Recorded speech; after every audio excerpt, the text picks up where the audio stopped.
E aí, pessoal, tudo bem com vocês?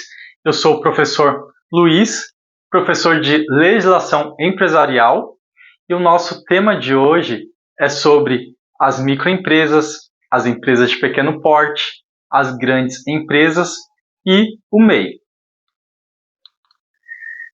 Quando eu falo em microempresa, empresa de pequeno porte ou empresa de grande porte, a gente acaba muitas das vezes, digamos que fazendo uma grande confusão entre uma e outra. Por quê? Porque geralmente, tanto uma empresa de pequeno porte quanto uma microempresa, muitas das vezes elas vão realizar as mesmas atividades. Elas vão, digamos que vão comercializar, ou então elas vão produzir algo, ou fabricar alguma coisa. Então as atividades são muito parecidas, uma atividade com a outra. Percebam que existe uma classificação de atividades econômicas. Então, aqui nesse site do governo federal, eu tenho a classificação nacional das atividades econômicas. Significa que são todas as atividades que uma empresa pode realizar.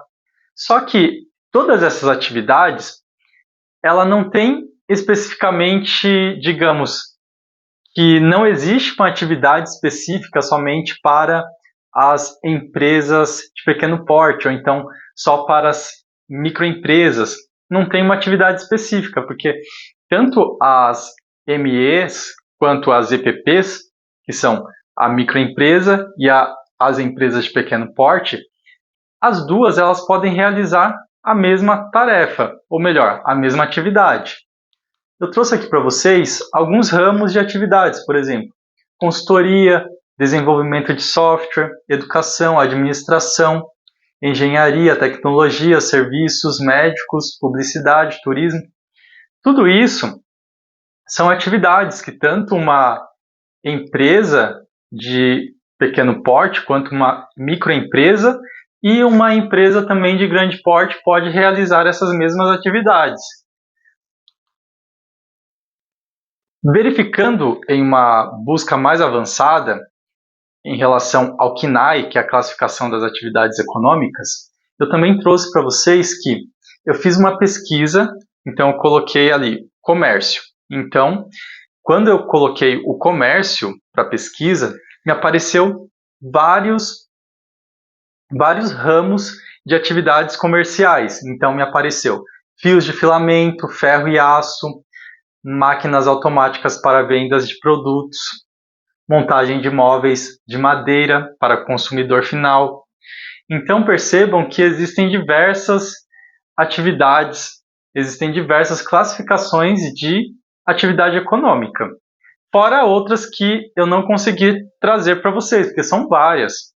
Em uma busca avançada, eu consigo extrair várias atividades econômicas. Por exemplo, comércio.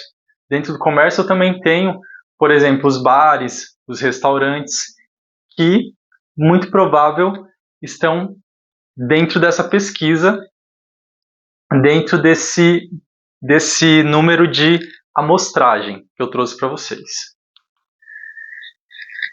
Quanto ao MEI, o MEI já é um pouco diferente. Por quê? O MEI ele não vai exercer todas as atividades econômicas que uma empresa de pequeno porte ou uma empresa de grande porte ou até mesmo uma microempresa vai realizar. O MEI ele não pode realizar todas as atividades. Então, existem algumas ocupações que é permitidas para o MEI. Por exemplo, eu trouxe aqui para vocês também, digamos que é uma fração dessas atividades, dessas ocupações. Daí eu tenho abatedor de aves e comercialização de produtos independentes, acabador de calçados independentes, açougueiro independente, adestrador de animais independente, agente funerário independente. Então, vocês percebem que para o MEI já é mais restrito, principalmente porque essas ocupações ela fala muito em independente, significa que é individual. É muito importante vocês perceberem que, apesar de eu trazer o MEI para essa análise, é bom a gente lembrar que o MEI ele não é empresário e lembrar que ter um MEI não significa ter uma empresa ou uma sociedade empresária, porque o MEI não é empresário, é uma pessoa física do qual ele tem o CNPJ para realizar as suas transações.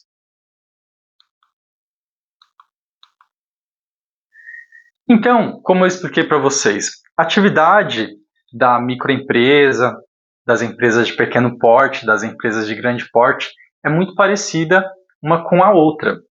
Então, como que eu vou diferenciar uma empresa de pequeno porte, uma empresa de grande porte e uma microempresa? Lembrando que é microempresa, não estou falando de microempreendedor individual, tá, pessoal? É muito importante a gente não confundir o microempreendedor individual com uma microempresa. São coisas distintas. Um significa que é o MEI e o outro é uma empresa, só que uma empresa micro, ok?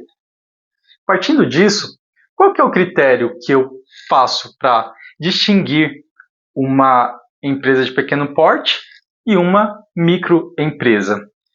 Então, eu faço essa distinção por meio da Lei Complementar 123 de 2006, que é conhecida como o Estatuto das Microempresas.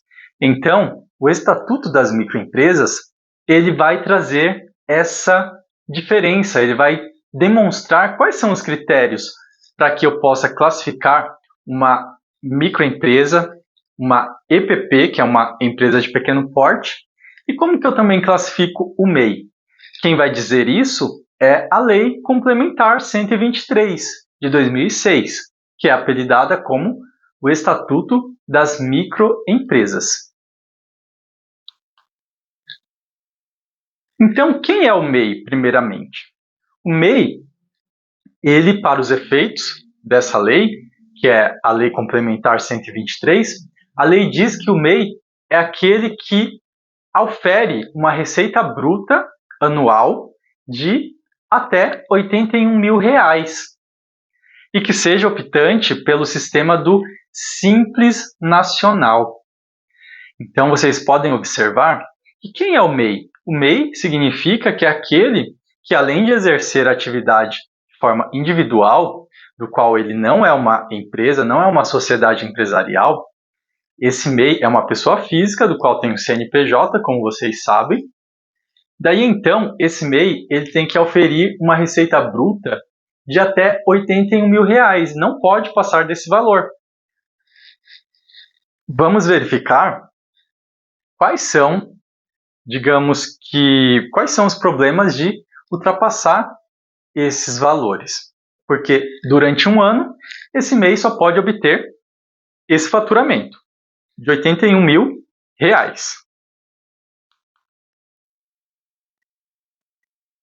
Já as microempresas são aquelas que oferem, ou seja, que recebem uma receita bruta de, digamos,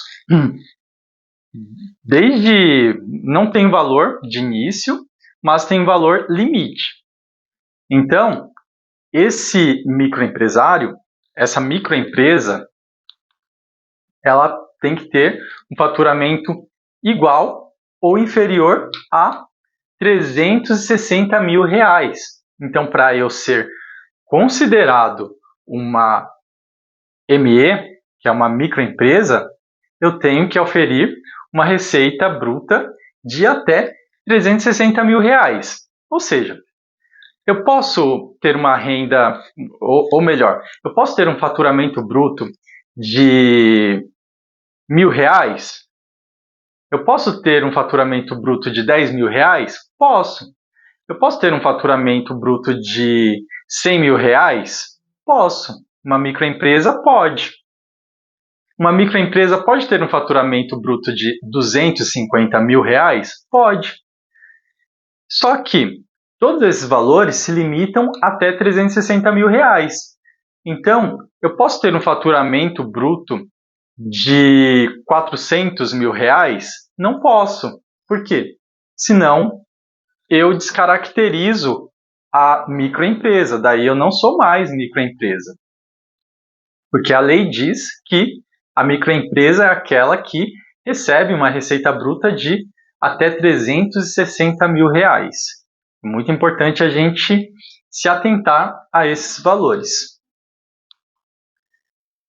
As EPPs, que são as empresas de pequeno porte, são aquelas que oferem uma receita bruta de 360 mil reais. Então, eu não posso oferir uma receita bruta de 100 mil reais ou de 200 mil reais. Não. Para eu ser, ou melhor, para eu ter uma EPP, uma empresa de pequeno porte, essa empresa de pequeno porte ela tem que ter uma renda bruta, digamos que uma receita bruta, acima de 360 mil reais. Não pode ser inferior a esse valor. Só que também tem um limite. É de 360 mil reais até 4 milhões e 800 mil reais. Não pode ser superior a 4 milhões e 800 mil reais. E a empresa de grande porte? A empresa de grande porte, ela não está descrita no Estatuto das Microempresas, porque é uma lei que fala sobre a microempresa, a empresa de pequeno porte fala também sobre o MEI. Então, ela não está dentro dessa lei, mas ela tem uma lei que é a lei das sociedades anônimas. Mesmo assim, podemos verificar que poderia considerar, ou melhor, pode-se considerar uma empresa de grande porte aquela que ofere uma receita bruta anual acima de 4 milhões e 800 reais. Então, se uma empresa ela ofere essa renda, se ela recebe essa receita bruta anual de um valor acima de 4 milhões e 800 reais, nesse caso eu estou falando de uma empresa de grande porte. Percebem, pessoal, que a diferença de uma empresa de grande porte, de uma empresa de pequeno porte e uma microempresa, a diferença delas está no valor da receita bruta. Basicamente isso, pessoal. Os valores da receita bruta anual é o que vai diferenciar se é uma empresa de pequeno porte, se é uma microempresa, se é uma grande empresa. Então, o porte da empresa, que seria o porte? O porte é se é uma pequena, se é uma grande, se é uma micro. Então, esse porte da empresa eu consigo diferenciar por meio desses valores da receita bruta que essas organizações elas recebem durante o período de um ano, que é o nosso ano civil. Começa de janeiro e termina em dezembro. Alteração do porte da empresa. Então, verificamos que uma microempresa é aquela que recebe, que tem uma receita bruta anual de até 360 mil reais. Verificamos que uma EPP, que é uma empresa de pequeno porte, é aquela que ofere uma receita bruta de 360 mil reais até 4 milhões e 800 reais. E verificamos que as grandes empresas são aquelas que oferem uma receita bruta anual acima de 4 milhões e 800 reais. Eu posso fazer alteração do porte dessa empresa. Então, eu posso fazer alteração para que uma microempresa ela se transforme em uma empresa de pequeno porte. Eu posso também fazer essa alteração, por exemplo, também para o MEI. Então, observem, pessoal, que eu posso fazer alteração do porte. O porte é o tamanho da empresa. Lembrando que eu coloquei o MEI, mas o MEI não é uma empresa, fique bem claro. mas eu posso fazer o reenquadramento do MEI. O que seria o reenquadramento? Reenquadramento é a alteração do porte. Então, eu tenho o MEI, que o MEI é aquele que recebe até R$81 mil. Nesse caso, se o MEI ele receber, por exemplo, R$100 mil, então ele pode fazer a alteração dele. Ele pode se transformar em uma microempresa. Então vocês podem observar que o MEI ele não é empresa, o MEI não é empresário. Só que ele pode se tornar empresário. Quando o MEI se torna empresário? Quando ele tem uma receita bruta anual acima de R$81 mil. Nesse caso, ele se transforma em um microempresário. Daí ele vai ter que fazer a alteração do porte e essa alteração é chamada de reenquadramento. Então, esse MEI ele vai se tornar empresário. Como esse MEI se torna empresário, professor? Sendo que você falou que o MEI ele não é empresário. O MEI, por sua natureza, ele não é empresário. Mas se o MEI ele receber uma receita bruta acima de R$81 mil, por exemplo, o MEI ele começou a receber uma receita bruta anual de R$100 mil. Nesse caso, ele pode fazer alteração, ele pode fazer o reenquadramento para se tornar um microempresário. Daí ele vai gozar de todos os benefícios de ter uma microempresa, que é, por exemplo, contratar vários colaboradores, então ele vai poder ter vários empregados, ele vai poder ser um empresário, ele vai fazer o seu registro na junta comercial. Olha que interessante, né, pessoal? Alteração do porte eu também posso fazer para as microempresas. Então, eu tenho uma microempresa, que é um porte bem pequeno, é micro. Essa microempresa é aquela que ofere uma receita bruta de até R$360 mil. Então, quando essa microempresa ela começar a ganhar mais do que R$360 mil anual, por exemplo, essa microempresa ela passa a oferir uma receita bruta de R$400 mil. Nesse caso, ela já pode fazer alteração.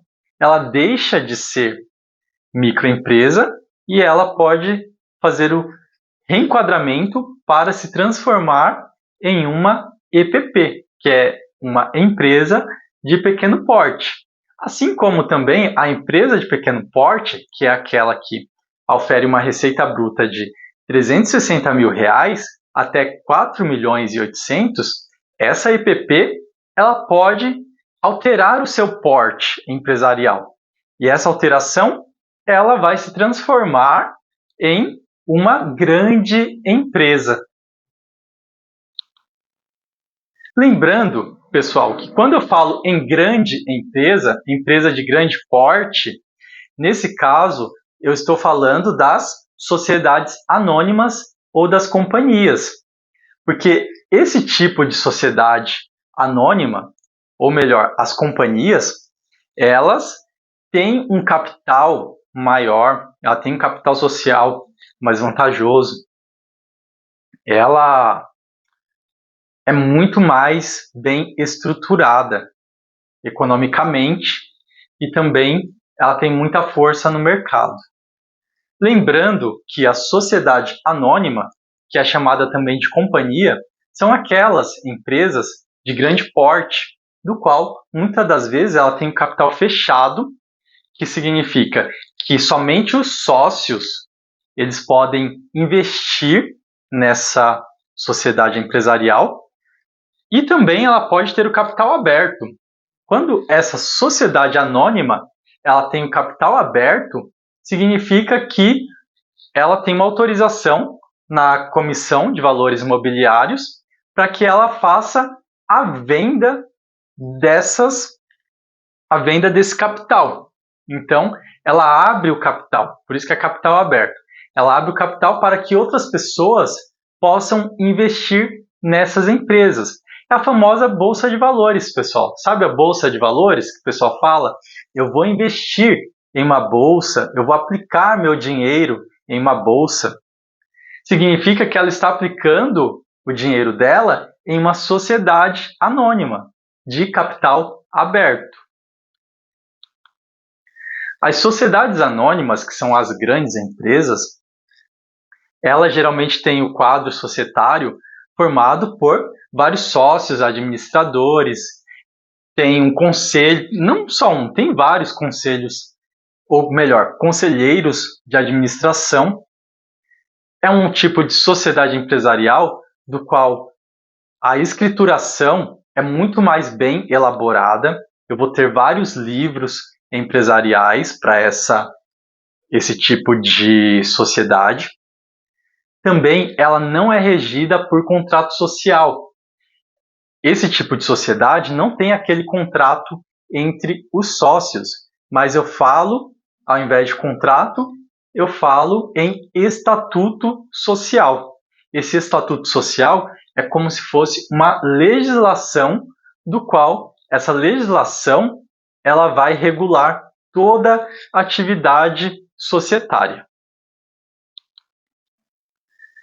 Pessoal, agradeço a vocês. Muito obrigado.